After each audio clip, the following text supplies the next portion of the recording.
স্ত্রী ধোকা, এগুলো সব ধোকা। সব ওই রাত্রে খানা খাবে, আপনারে দাফন করে আসে। আরো বেশি খাইব মানুষের ঘরের থেকে, যাইতে আইনা ভাত খাওয়া। আও সারাদিন কাঁদছে নামনে, শরীর দুর্বল হয়ে যাব, খানা না খাইলে ভাত খা, খানা বন্ধ। লাশের সামনে মুসলমান আজকে জানাজা, লাশ সামনে, এখানে দাঁড়াইয়া জিগায় খানাটা কোন দিন কইয়া লাইলে বালা আছিল।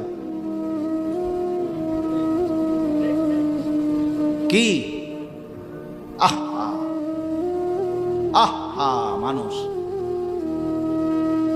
কার জন্য শিক্ষালেন? এই মানুষগুলো তারা আজকে জিগায় খানাটা কোন দিন করি। 4 দিন না খানাটা কি সোমবারে করলে ভালো হয় না মঙ্গলবারে করলে ভালো হয়? কদ্দুর অনবুঝ করে লাইলে ভালো আছিল লোকজন কি